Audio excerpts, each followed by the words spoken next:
నా పేరు నాగేశ్వరరావు. ఏం చేస్తుంటారు? నేను రిటైర్డ్ ఎంప్లాయీని. సో ఇప్పుడున్న గవర్నమెంట్ బాగుందా? గవర్నమెంట్ చేంజ్ అయితే బాగుంటుంది. అసలు ఇప్పుడు ఉన్న గవర్నమెంట్ ఉంది అని మేము అనుకోవట్లా. గవర్నమెంట్ చేంజ్ అయితేనే బాగుంటుంది అనుకుంటున్నాం.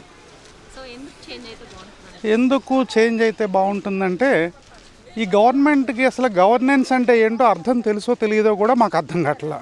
పాలిటిక్స్ చదువుకున్న స్టూడెంట్గా ఒకప్పుడు గవర్నమెంట్ చేయాల్సిన పనులు వదిలేసి అప్పులు చేసి ఆ డబ్బులకి పేద వర్గాలకు పంచి ఇదే గవర్నమెంట్ అని నిరూపించారు ఈ 5 సంవత్సరాల్లో. అంతకుమించి వాళ్ళు చేసింది ఏమీ లేదు. ఇప్పుడు ఒకసారి ఇటు చూడండి, ఇది చెరువు, ఇది వాకింగ్ ట్రాక్ ఉన్న చెరువు, దీంట్లో చొక్క నీళ్లు లేవు. దీంట్లో కనుక నీళ్లు పెట్టగలిగి ఈ చుట్టుపక్కల ఉన్న ప్రజలందరికీ కూడా గ్రౌండ్ వాటర్ పెరిగి ఉండేది. కనీసం ఇది సెల్ఫ్ ఫైనాన్స్ వాకింగ్ ట్రాక్.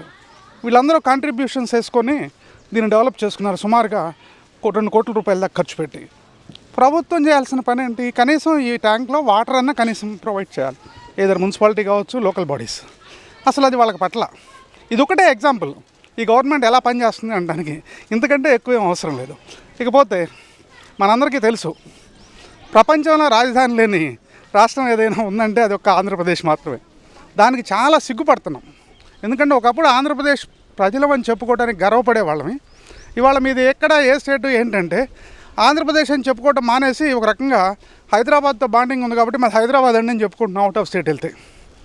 ఆ దౌర్భాగ్య స్థితికి ఈరోజు ఆంధ్రప్రదేశ్ ప్రజలను తీసుకొచ్చిన ఘనత ప్రస్తుత ప్రభుత్వానికి. డెవలప్మెంటల్ యాక్టివిటీస్ అంటే ఇన్కమ్ జనరేట్ అయ్యే విధంగా, ఇప్పుడు సపోజ్ ఒక ఫ్యామిలీ ఉంది, ఒక పూర్ ఫ్యామిలీ కావచ్చు, వాళ్ళు అప్లిఫ్ట్ చేయాల్సిన బాధ్యత ప్రభుత్వం మీద ఉంది. అప్లిఫ్ట్ చేయటం అంటే ఏంటి? డబ్బులు ఇచ్చి అప్లిఫ్ట్ చేయటం కాదు. ఎంతకాలం ఇస్తారు? ఇప్పటికీ ఎవరి లెక్కల ప్రకారం వాళ్ళు చెప్తున్నారు. ఒకళ్ళు 5 లక్షల కోట్లు అంటున్నారు, ఒకళ్ళు 6 లక్షల కోట్లు అంటున్నారు, లేదు 10 లక్షల కోట్లు అంటున్నారు. ఎంత అనేది ఇమ్మెటీరియల్. పోనీ ఇప్పుడు ఒక 5 లక్షల కోట్లు 5 సంవత్సరాల్లో అప్పు చేశారు అనుకుందాం ప్రభుత్వ లెక్కల ప్రకారమే. మరి 5 లక్షల కోట్లతో ఏం చేశారు? ఏమన్నా ఒక ప్రాజెక్ట్ చేశారా? ఒక ఇండస్ట్రీ పెట్టారా? కొన్ని ఏమన్నా నేషనల్ హైవేస్ లాంటివి ఏమైనా డెవలప్ చేశారా? ఏమన్నా ఎంప్లాయ్మెంట్ జనరేట్ అయ్యే ప్రోగ్రామ్స్ ఏమన్నా చేశారా? ఏమీ చేయాల. 5 లక్షల కోట్లు డైరెక్ట్ దీని ద్వారా 2,40,000 కోట్లు వేసామని అఫీషియల్గా ముఖ్యమంత్రి గారే చెప్తున్నారు. సంతోషం, వాళ్ళని అప్లిట్ చేయాల్సింది. మరి రేపు ఎక్కడి నుంచి తెస్తారు? ఆ నెక్స్ట్ ఇయర్ ఎక్కడి నుంచి తెస్తారు? 97,000 కోట్లకి అప్పులకి రిజర్వ్ బ్యాంక్కి ఇండెంట్ పెట్టారని చెప్పేసి ఇవాళే చూసాం పేపర్లో. మరి ఈ రకంగా ప్రతి సంవత్సరం 97,000 కోట్లు అంటే ఈ 5 సంవత్సరాల్లో మళ్ళీ ఇంకొక 5 లక్షల కోట్లు అప్పు అవుతుంది. ఈ గత 5 సంవత్సరాల్లో చేసిన 5 లక్షల కోట్లు ఈ రాబోయే సంవత్సరాల్లో చేసే 5-6 లక్షల కోట్లకి, ఈ 11 లక్షల కోట్లకి వాళ్ళు చెప్పే 11% 9% ఇంట్రెస్ట్ ఓపెన్ కావాలంటే నెలకి ఎంత కావాలో మీరే ఆలోచించుకోండి.